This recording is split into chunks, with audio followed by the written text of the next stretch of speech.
What is going on, everybody? It is Dylan with Astrodfs coming at you with a brand new video. Today's video, I'm going over Week 11's Sunday main slate. These are cash plays. I will throw GPP plays in as I go, but I'm going to try to prioritize on cash plays and guys that I'm targeting and making decisions on. So I'll go position by position. I'll kind of stay away from defense. That's pretty much just a guess.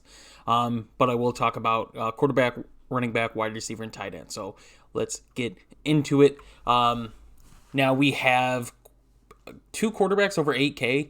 And the only quarterback that I would be willing to pay is Josh Allen. Really good matchup against the Colts defense here. Really bad pass defense, and Buffalo's offense has looked pretty good. They've had some stunts, but with how bad the Colts secondary has been this season, Josh Allen and that pass offense shouldn't have a problem. But you are paying 8,100, and there's a lot of good quarterbacks on this slate, and some of them that are on a discount. So Josh Allen, if you need to pay up for, I said it a few weeks ago with Patrick Mahomes when we paid up for him, the most expensive and the safest play. Same goes for Josh Allen. Lamar, I'm going to stay away from Lamar just due to his sickness. Playing Bears defense, pretty good against the run. Pass defense, shaky up and down.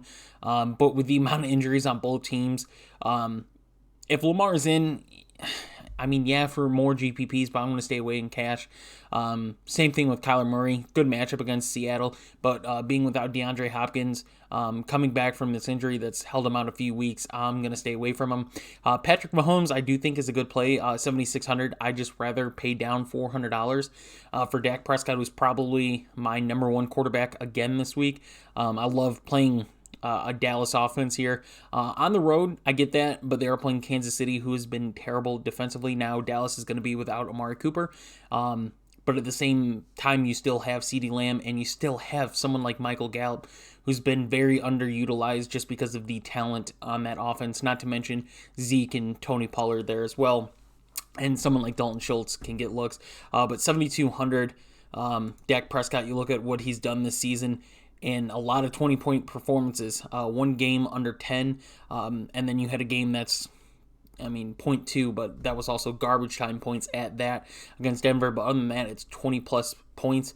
7,200 is a very good price. Aaron Rodgers, 7,000 against Minnesota. I think that's a pretty good price, too. For someone like Aaron Rodgers being without Aaron Jones. Granted, they do have Aj Dillon, and Aj Dillon has looked really good. He's also a good receiving back, and against a Minnesota team, at 7,000, I think it's a good price to pay for someone like Aaron Rodgers, who may not get you the 30 to 40 fantasy points to win a Millie Maker, but in a cash game can get you around those 20 points. There's a couple injuries to look for in that Green Bay offense, but 7,000 Aaron Rodgers is good to me. Now, there are a few options down here. Someone like Joe Burrow at 6,600 I like. He's been a fantasy point machine. And especially with that offense, Vegas is pretty bad at home. But same thing, you look at someone like Joe Burrow, even his numbers, and it's just that completion percentage has been pretty consistent and really good. Now, the one thing, he does have quite a few turnovers, so that's something else to watch out for. Vegas has been known to run when they have the lead, so definitely an option there. There's not a lot of other guys that I would feel confident playing. Fields against Baltimore, not without Allen Robinson, banged up defense. I don't fully trust that. Baker Mayfield against Detroit, he's been hurt multiple times with different injuries, staying away from him. Taylor Heineke playing against a very good defense here. Trevor Lawrence playing against San Francisco. I would like to trust Trevor Lawrence and Jacksonville, but I just think San Fran is going to run all over them and run that scoreboard up. So he might get some late points, but in my opinion, nothing really to prioritize. Now, here is the other play. Cam Newton, 5,100 against Washington. He's a home favorite here. You saw what he did last week in the very few reps he got. And now he gets an extra week of practice against a really bad Washington team. Not to mention they're down their two best players. So Cam should have a long time to throw the ball. We saw what he's done with Christian McCaffrey and we've also seen what he's done on a different team like New England, running the ball in the red zone. So Cam Newton at 5,100 is a very good option if you want to pay down for a quarterback because of the good running backs and wide receivers on the slate, not to mention tight ends. I think this is one of the very few times that we've gotten Kelsey, Kittle, Waller, and Juice Hawkinson all in one slate. So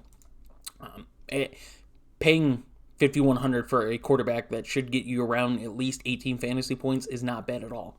Running backs, Christian McCaffrey still under 10K. I'm not saying stay away from McCaffrey and cash because he is safe for a running back, which is crazy. But there are a lot of cheap options here to go as well. If you need to pay down and somehow still get Christian McCaffrey, it is actually doable this week. So Christian McCaffrey, yes. If you can afford him, go for him. If you can't, don't be worried. I have some plays for you. So Nick Chubb against Detroit, 7,800, I think is a fantastic play. Now, Deandre Johnson has been playing well, and he's also back. But Nick Chubb is their running back, so 7,800 is probably, besides Christian McCaffrey, the guy I'm going to pay up for. Dalvin Cook's not entirely bad either at 8,200. It's just a price point. I'd rather either pay up for Christian McCaffrey or pay down for Nick Chubb off Dalvin Cook. Joe Mixon at 7,600, been getting a lot of volume this year. I just don't love his price. Like I said, I'm either going to pay up for McCaffrey or Chubb, or I'm going to pay really far down.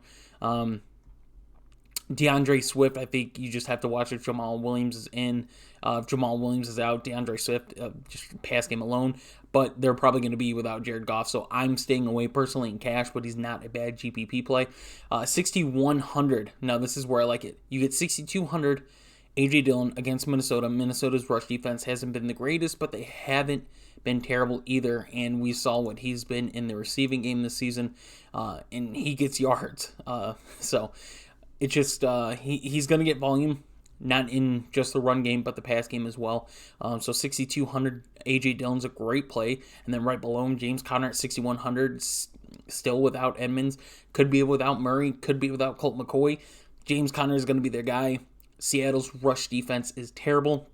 They're probably going to try to prioritize that, but if they do end up getting in the red zone, James Conner gets those looks every time. And so now we go down to volume. And you have Myles Gaskin, 5,700, against a very bad Jets defense against the running back. Simple as that. 5,700, I think it's a great price point to get him. We keep going down. For some reason, Mark Ingram is 5,400. His price last week, 4,500, only goes up 1,000. We've seen someone like Alexander Mattison, when Dalvin Cook's been questionable, go up to like 6K. But someone like Mark Ingram against Philly is only 5,400. Definitely a steal here. I recommend playing Mark Ingram. And then we keep going down. Jeff Wilson Jr., only 5,100 here against Jacksonville. Last week, 10 carries, 28 yards, playing the Rams defense. You're playing Jacksonville's defense, a way worse defense by all means. And he's going to get those looks without Mitchell there. I think they're going to test Wilson. Don't get me wrong, they can throw in JaMychal Hasty. They've used him quite a bit. We haven't seen Trey Sermon really at all. So Jeff Wilson, 5,100, definitely a play to look out for. Deontay Foreman, I'm going to stay away from just because of the injuries and who might be available and who's not. So it's definitely a watch. And then some more GPP plays as well. Now, it's not Devontae Freeman, but it's Deontay Foreman, 4,900 against Houston, with Nichols being out, Julio on IR. Houston's defense, they still have Adrian Peterson. I know that, but he's up there in age. You can't expect Adrian Peterson, especially with how short of condition he is, and I understand he's probably been conditioned and ready and waiting. But Deontay Foreman is the younger back that you probably want to get more looks in the game, especially getting you receptions. So Deontay Foreman, 4,900, definitely play that you could pay down to. And then you have Alec Collins. I'm staying away from him in cash with GPPs. He's definitely worth a look. So that's running backs there. Cheapest running back is Foreman, 4,900. You get Wilson at 51. That's probably who I'm going to stay cheapest at. We'll go to wide receivers. Davante Adams, 8,400. It's just, I would love to play Davante Adams, and I've played him over and over and over and over. And I've had him in his 40.6 week, but I've also had him in the last 2 slates he's been on, and he doesn't produce for his price. Now, this is a game where he can produce for his price at $8,400, but it seems like they haven't been needing to use him. Now, with Aaron Jones being out and Aj Dillon being in, it's going to be interesting if Aj Dillon can't get it going, that they're going to rely on Davante Adams. If Minnesota is able to crack the code of passing on Green Bay, they're going to go with Davante Adams a lot. Tyreek Hill, 8,200. I'd probably play Hill than I would Davante Adams. Now, if Davante Adams has his 40-point fantasy point game, I'll deal with that. But Tyreek Hill, highest game total. Dallas allows a lot of passing yards, especially Diggs, who gets those picks, but he allows a lot of yards. 8,200. In my opinion, this is probably going to be the highest scoring game that we have, as long as neither offense goes brain dead, which we've seen them both do this season so far. But I don't think it's going to happen. We're in for a really good game. I can't wait to end up seeing what happens there. But Tyreek Hill, 8,200, is probably the most expensive pay up I'm paying. Staying away from Justin Jefferson and Adam Thielen just because of how good Green Bay's pass defense has been.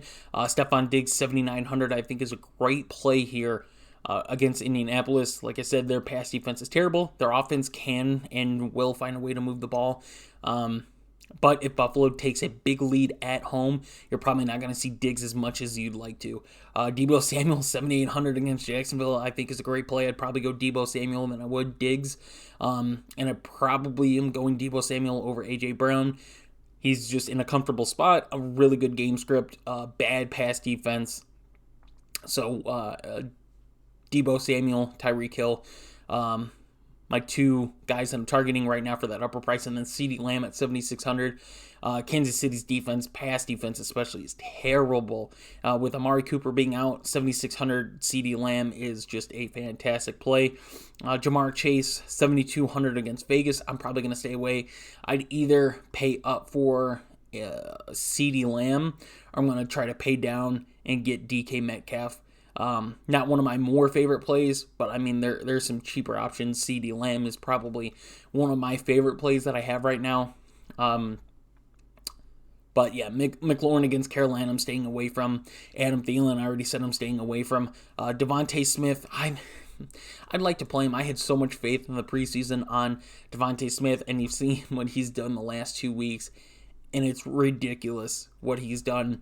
But he does have a tough matchup here against New Orleans, and if the Philly offense with Miles Sanders can't get it going, I just don't trust it in cash. GPP, I think it's a great play. I do. But cash, I am personally going to stay away from. Michael Pittman, I'm staying away from. I'm not staying away from Brandon Cooks, though. Brandon Cooks at 6,000. Now, with Tyrod Taylor back, playing a defense that's not what it looks like.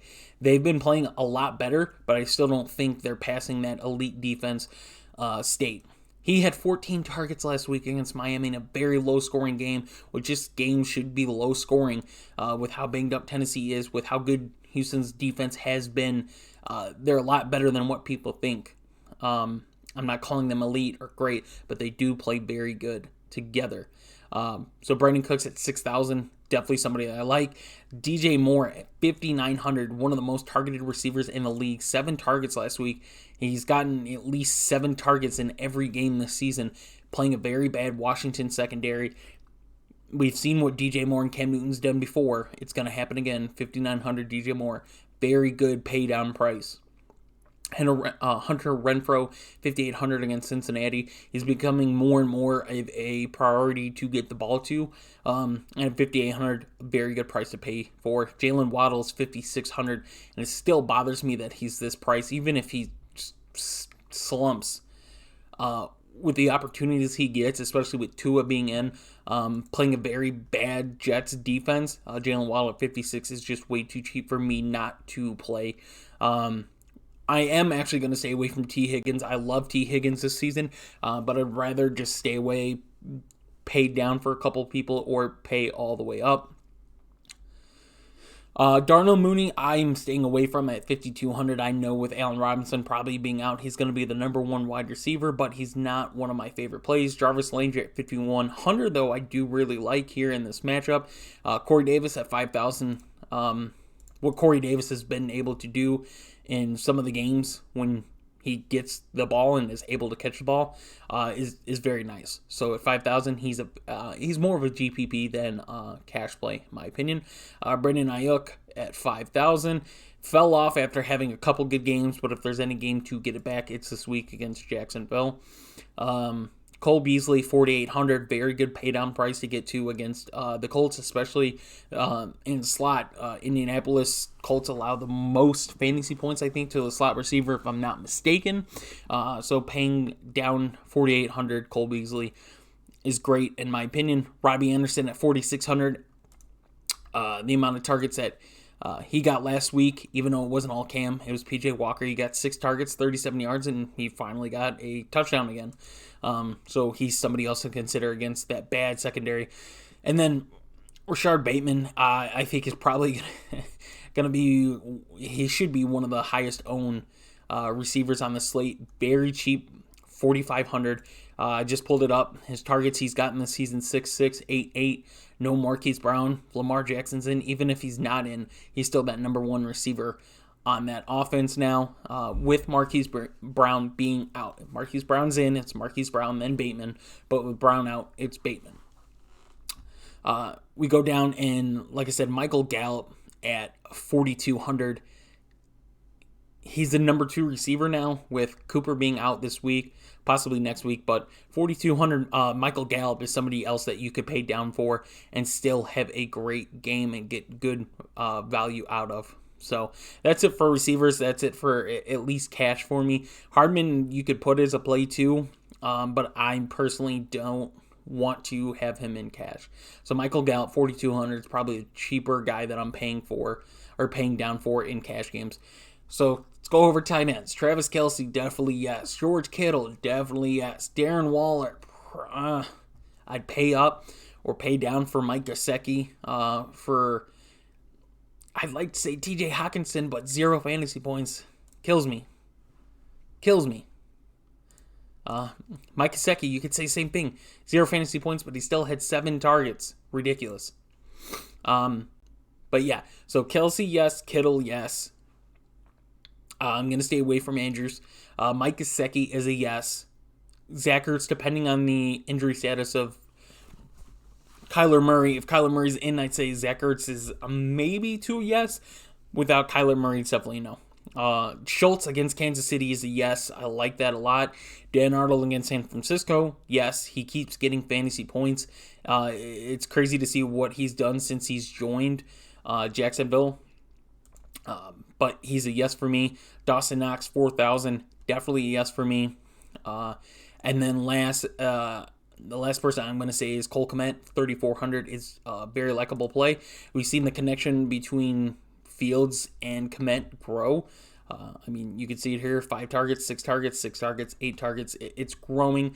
Home matchup, Allen Robinson he's going to be out. Cole Kmet steps up, gets a few more targets, is going to be their guy that they have to rely on with Darnell Mooney to get them some passing. So Cole Kmet, 3,400, I think is a great play there as well, guys. So hope you guys did enjoy this video. If you guys have any questions or if I missed anybody or if there's someone that you're looking at and want to explain why and maybe it's a great DFS play, especially for tournaments, just let me know in the comments. Love to have conversations like that. So if you guys want to join us, I will put the link to our Discord in the description down below. Been playing very well, especially on main slates for football. NBA has been killing it, like always. If you guys are interested in joining and building your account balances, like I said, the link for that will be in the description down below. So I hope this video helps, and we will see you in the next one.